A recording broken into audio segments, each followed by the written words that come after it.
ଯୋଉନେ କେତେବେଳେ ମିଟିଂ ଅଛି ମିଟିଂ ଅଛି ଆଜି ଆମ 7:30 ବେଳେ ମନ୍ଦିର ପ୍ରଶାସକ ଡାକିଛନ୍ତି। କୋଉ ମ୍ୟାଟରରେ ସେମିତି ଆମର ଏଇ ଯୋଉ ଦୀଘା ମେଟର ନେଇ କଥା ଡାକିଛନ୍ତି ଆଉ ସବୁ ବାହାର ଯାଇକି ଡାକିଛନ୍ତି। ଏଇଟା ଆପଣଙ୍କର ପଳେଇଲା, ଏଇଟା ଗଭର୍ଣ୍ଣମେଣ୍ଟରୁ ପଳେଇଲା ଇନକ୍ୱାରି ତ ଆଚ୍ଛା ଗଭର୍ଣ୍ଣମେଣ୍ଟ ଇନକ୍ୱାରି ଆସିଲା ହିସାବରେ ସେଇଠୁ ଡାକିଛନ୍ତି। କ'ଣ ପଚାରିଲେ କ'ଣ ନ ପଚାରିଲେ ଆମେ ଗଲେ ମିଟିଂରେ ବାହାର ତଥାପି କ'ଣ ପ୍ରସଙ୍ଗ ଥିଲା କିଛି ମୁଁ ଜାଣିନି ଦୀଘା ମ୍ୟାଟରରେ ସେମିତି କିଛି ନା କିଛି ନାହିଁ। ସେଇ ହୋମରୁ ଆସିଲା ହେରି ଆମର ଲ ମିନିଷ୍ଟର ଦେଲେ ଇନକ୍ୱାରି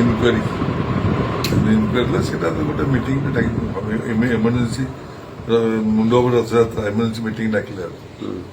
ତଥାପି ମାନେ ସେମିତି କିଛି ଇଏ ତ ସେ ନିର୍ଦ୍ଦିଷ୍ଟ ଭାବରେ ଲେଖିଛନ୍ତି ଯେ ଦୀଘା ଗଲେ ବୁଝିବାକୁ ପଡ଼ିବ। ସେ ଦେଇଛନ୍ତି ମିଟିଂ ଡାକିଛନ୍ତି, ଗଲେ ଜଣା ପଡ଼ିବ କ'ଣ କହୁଛନ୍ତି କ'ଣ ନ କହୁଛନ୍ତି। ତଥାପି କ'ଣ ଆପଣ ମତ ରଖିବେ ସେ ପଚାରେ ଜଣା ପଡ଼ିବ। ସେମାନେ ପଚାରେ ଆମେ ଜାଣିବା ସେ କ'ଣ କହୁଛନ୍ତି କ'ଣ ନ କହୁଛନ୍ତି। ଆମେ କାହିଁ ଆଗୁଆ ପାଇବାକୁ ଯିବା ମତ ରଖିବା। କିନ୍ତୁ ବର୍ତ୍ତମାନ ବିଭିନ୍ନ ଯୋଉ ଗଣମାଧ୍ୟମରେ ଯୋଉ ପ୍ରକାର ଖବର ସବୁ ପ୍ରସାରଣ ହଉଛି ତାକୁ ସେ ହଉ ଆମେ ଶୁଣୁଛୁ ଦେଖୁଛୁ। ଆଜି ମିଟିଂ ସରିଲା ପରେ ସବୁ କହିବାନି କ'ଣ ଅଛି କ'ଣ ନାହିଁ। ଆମେ ଦେଖୁଛୁ ଶୁଣୁଛୁ ମୁଁ ଦେଖୁଛି। ମୁଁ ତ କିଛି କାହାକୁ କହୁନି, ଜାଣିକି କହୁନି କିଛି। ମୁଁ ଜଗନ୍ନାଥଙ୍କ ବାଲକ ଭାଇ, ମୋର ଯେତିକି କର୍ତ୍ତବ୍ୟ ମୁଁ ଯାହା ମୁଁ କହିବା କଥା କରୁଛି। କିନ୍ତୁ ଆଉ ଗୋଟେ କଥା ଯେ ମମତା ବାନାର୍ଜୀଙ୍କର ଇଲେକ୍ସନ ସମୟ ହଉ କି ଯେକୌଣସି ସମୟରେ ସେ ଆପଣଙ୍କୁ ହିଁ ସେ ଖୋଜିଥାନ୍ତି ଏବଂ ଆପଣଙ୍କ ପାଖରେ ବି ବେଳେବେଳେ ଆସି ପହଞ୍ଚିଥାନ୍ତି। ପୁରୀ ଆସିଲେ ଆଗେ ଆପଣଙ୍କ ଘରକୁ ଆସନ୍ତି। କିନ୍ତୁ ଯେତେବେଳେ ଦୀଘାରେ ଗୋଟେ ଜଗନ୍ନାଥ ମନ୍ଦିର ତିଆରି କରାଯାଉଛି ସେ ସମ୍ପର୍କରେ ବା ଆପଣଙ୍କୁ ତ ନିଶ୍ଚିତ ଇନଭାଇଟ୍ ହେଇଥିବ। ହେଇଥିଲା ଇନଭାଇଟ୍, ମୁଁ ଗଲିନି। ସେଥିରେ କ'ଣ ଅଛି ଯେ ଇଚ୍ଛା ହେଲେ ଯିବ ନ ଯିବ ସେଇଟା କ'ଣ ଜୋର ଜବରଦସ୍ତି କିଛି ନାହିଁ। ଆଉ ମୁଁ ଇଚ୍ଛା ହେଲେ ଗଲିନି କଥା। କିନ୍ତୁ ଗୁଡ଼ାଏ ଗାଡ଼ି ପଠେଇଥିଲେ, ଗୁଡ଼ାଏ ଗାଡ଼ି ମୁଁ ପଠେଇଥିଲେ। ସେ ଆସିଲା ମୋ ପାଖରେ ମୁଁ ଯାଇନି। ଆପଣଙ୍କ ପାଖକୁ ଗାଡ଼ି ଆସିଥିଲା ନା ମୋ ବାପା ଗାଡ଼ି ଆସିନି କି ମୁଁ ସେଥିରେ ଇଣ୍ଟରେଷ୍ଟ ନଥିଲା ମୋର। କିନ୍ତୁ ଇନଭାଇଟେସନ କାର୍ଡ ଆସିଥିବ। ନାଇଁ ମୋ ମତେ କାର୍ଡ ସାହସ କରି ଆଚ୍ଛା ସିଏମଙ୍କର ଫୋନଟା ଆସିଥିବ। ନାଇଁ କିଛି ନାହିଁ। ଏତେ ବଡ଼ କାମଟେ ସେ କଲେ ସେ କେମିତି ନାଇଁ କିଛି ନାହିଁ ହେଲା। ଜୟ ଜଗନ୍ନାଥ। ତଥାପି ଜଗନ୍ନାଥ ମନ୍ଦିରଟିଏ ସେଠି ସେମାନେ ପ୍ରତିଷ୍ଠା କରୁଛନ୍ତି କଲେ ଜଗନ୍ନାଥ ମନ୍ଦିର ସାରା ପୃଥିବୀ ରହୁଛି, କିଛି ନାହିଁ। ଜଗନ୍ନାଥ ମନ୍ଦିର ସାରା ପୃଥିବୀ ରହୁଛି, କିଛି ଅସୁବିଧା ନାହିଁ। ଏଠି ଅସୁବିଧା କ'ଣ ଅଛି? ମାନେ ଯଦି ସବୁଆଡେ ଆମର ଜଗନ୍ନାଥ ମନ୍ଦିର ହଉଛି ଏଠି ହବ ଏଇ ତ ଅସୁବିଧା। ଆଜି ମିଟିଂ ଜଣା ପଡିଯିବ, ତାପରେ ମୁଁ ଟିଭିରେ କହିବିନି। କିନ୍ତୁ ଜଗନ୍ନାଥ ଧାମ କହିବା ମୁଁ ଆଜି ଯାଉ ମିଟିଂ ଯାଏ, ଆସିଲା ପରେ ଆପଣମାନଙ୍କୁ ବକ୍ତବ୍ୟ ମୁଁ ଦେବିନି ହେଲା। ତଥାପି ଯୋଉ ନେଇ ଆପଣ ସେଠିକା କଥା ଛାଡ଼ନ୍ତୁ, ଦୀଘା କଥା ଛାଡ଼ନ୍ତୁ, ଆମର ଓଡ଼ିଶାରେ ବି ଯୋଉଠି ହବ ଆମ ପୁରୀ ବ୍ୟତୀତ ସେ ଜାଗାକୁ କ'ଣ ଆମେ ଧାମ ବୋଲି କହିପାରିବା? ଏଇଟା ସମ୍ଭବପର ଏବେ ପ୍ରଭୁଙ୍କ ଏଇଆ ଛଡା ବିକଳ୍ପ ଅଛି କୋଉଠି? ଅଛି ଆଉ ଏଇଠି କ'ଣ ନବକଳବର ହେଇପାରିବ? ଆଉ ବ୍ରହ୍ମ କେତେଟା ବ୍ରହ୍ମ ଅଛନ୍ତି? ଏଇଟା ପ୍ରଭୁଙ୍କ ଧାମ। ଏଇଟା ନୀଳାଞ୍ଚଳ ମହାପ୍ରଭୁ ସ୍ୱୟଂ ଚୈତନ୍ୟ ମହାପ୍ରଭୁ କହିଯାଇଛନ୍ତି। ନୀଳଗିରି ପାହାଡ଼ରେ ଜଗନ୍ନାଥ ମହାପ୍ରଭୁ ବିରାଜମାନ କରୁଛନ୍ତି। ସଂଗନାଭି କ୍ଷେତ୍ର ଶ୍ରେଷ୍ଠ ଧାମ, ଅନ୍ନ କ୍ଷେତ୍ର, ଚାରି ଧାମର ଶ୍ରେଷ୍ଠ ଧାମ ପ୍ରଭୁଙ୍କ ଧାମ। ଆମର ଭାବର ଠାକୁର ସିଏ, ଆମର ଐତିହ୍ୟ, ଆମର ଭାବନା, ଆମର 4.5 କୋଟି ଲୋକଙ୍କର ଗର୍ବ ସିଏ।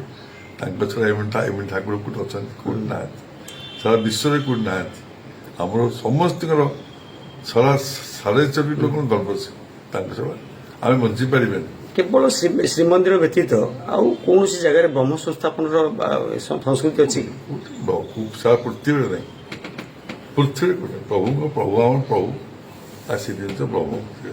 ଆଉ ବନଜାଗ ପଦ୍ଧତି ବା ଅନେକ ସେମିତି କିଛି ନାହିଁ। ଏମିତି ଅଛି ଆମର ହଜାର ହଜାର ବର୍ଷ ତଳେ ମହାପ୍ରଭୁ ଅଛନ୍ତି। କହିଲି ରାଜା ଇନ୍ଦ୍ରଦମ୍ନ ମନ୍ଦିର କରିଛନ୍ତି, ବ୍ରହ୍ମା ପ୍ରତିଷ୍ଠା କରିଛନ୍ତି। ସ୍ୱୟଂ ଭଗବାନ, ସ୍ୱୟଂ ବିଷ୍ଣୁ, ସ୍ୱୟଂ ନାରାୟଣ, ସ୍ୱୟଂ ଭଗବାନ ଜଗନ୍ନାଥ, ସ୍ୱୟଂ ବାସୁଦେବ ନିଜେ ବିରାଜମାନ ମହାପ୍ରଭୁ, ସ୍ୱୟଂ ଭଗବାନ ବିରାଜମାନ। କଳିଯୁଗରେ ମହାପ୍ରଭୁ ଭକ୍ତକୁ ଡାକୁଛନ୍ତି, ତତେ ମୁଁ ଦର୍ଶନ ଦେବି। ଆଉ ଭକ୍ତକୁ ଡାକୁଛନ୍ତି। ରଥ ସମୟରେ ସ୍ୱାମୀ ଜଗନ୍ନାଥ ଦୌଡ଼ିକି ପଳେଇ ଆସୁଛନ୍ତି ଦାଣ୍ଡକୁ ଭକ୍ତକୁ ଦର୍ଶନ ଦେବାକୁ। ଏଇ ଠାକୁର କୋଉଠି ଅଛନ୍ତି? କୋଉଠି ନାହାନ୍ତି। ତା ଭଗବତା ଜଗନ୍ନାଥ ସମସ୍ତେ ମଙ୍ଗଳ କରନ୍ତୁ। ଜୟ ଜଗନ୍ନାଥ। ଆଉ ଗୋଟେ କଥା ଯେ ଆମ ମନ୍ଦିର ଆଗରେ ଯୋଉ ଅରୁଣ ସ୍ତମ୍ଭ ରହିଛି, ଅରୁଣ ସ୍ତମ୍ଭଟି କୋଣାର୍କରୁ ଆସିଥିବା ଯାହା ଐତିହାସିକ କିମ୍ବଦନ୍ତୀ ଜଣାପଡ଼େ। କିନ୍ତୁ ସେଠି ମାନେ ଅନ୍ୟ ଜାଗାରେ ମଧ୍ୟ ଯୋଉମାନେ ଜଗନ୍ନାଥ ମନ୍ଦିର କରୁଛନ୍ତି ଆଗରେ ସେମାନେ ଏ ଅରୁଣ ସ୍ତମ୍ଭ କରୁଛନ୍ତି। ଦେଖିକିରି ଏଇ ଜିନିଷ ଏଇ ତ ଆମର ଏଇଟା ପରମ୍ପରା ରହିଯାଇଛି, ଯାହା ରହିଯାଇଛି। ଏକୁ ଦେଖି ଦେଖି କିଛି ଲୋକ ଅର୍ଣ୍ଣସ୍ତମ୍ଭ କରୁଛନ୍ତି ଗଡ଼ସ୍ତମ୍ଭ କରୁଛନ୍ତି ସବୁ ସବୁ ଜାଗାରେ ଯେତେ କଣ ଇଏ ଯେମିତି ପ୍ରଭୁଙ୍କ ଯୋଉ ଅଛି ନୀଳାମୟ କ୍ଷେତ୍ରରେ ତାଙ୍କ ଲୀଳା ଚାଲିଛି ଏ ରଥ ଏଠି ହଉଛି ଏ ତ ସାରା ବିଶ୍ୱର ରଥ ହଉଛି ଆମେରିକାରେ ହଉଛି ଏଠି ହଉଛି ସେତେବେଳେ ଇସ୍କନ ମେଳା ମଝିରେ ମାରିଥିଲେ ଆମେ ଏଗନେଷ୍ଟ କଲୁ ଏଇ ରଥ କରିପାରିବୁନି ରଥ ନୁହେଁ ରଥ ହବ ସେମିତି ସାରା ବିଶ୍ୱ ରଥ ହଉଛି ସବୁ ଜଗନ୍ନାଥମୟ ହେଇଯାଉଛି କିନ୍ତୁ ମୋ କହିବା କଥା ସବୁ କିଛି ହଉ ସବୁ ପ୍ରଭୁଙ୍କର ଇଏ ନେଇ ହଉ ଯୋଉଟା ଠିକ ଚାଲିଛି ପରମ୍ପରା ଯୋଉଟା ନିନ୍ଦନୀୟ ନା ରହିଛି। ହଉ ପରମ୍ପରା କେ ହଉ ନିନ୍ଦନୀୟ ନ ହଉ ଆଉ ଯୋଉ ଦାରୁ ଚୟନ ବା ତା ଦାରୁରେ ମହାପ୍ରଭୁଙ୍କ ପ୍ରତିଷ୍ଠା ହବା ତିଆରି ହବା ଏଇ ସବୁ ତ ବାହାରେ ସେମିତି କୋଉଠି ନାହିଁ। ଅଛି ଅଛି ହଁ, ଆଉ ଗୋଟେ କଥା ଯେ ଏଠି ଯେତେବେଳେ ଆମର ବ୍ରହ୍ମ ସଂସ୍ଥାପନ ହୁଏ ବା ମହାପ୍ରଭୁଙ୍କର ଯୋଉ ବିଗ୍ରହ ତିଆରି ହୁଅନ୍ତି ସେତେବେଳେ କଣ କିଛି କାଠ ବଳିଯାଏ ଯୋଉଟା କି ଅନ୍ୟମାନେ ନେଇ ଯାଇପାରିବେ ବା ସେଟା ତାର କଣ କରାଯାଏ ଅବଶିଷ୍ଟ କାଠ ସବୁ କଣ କରାଯାଏ? କାଠ ବଳେନି ଆଚ୍ଛା।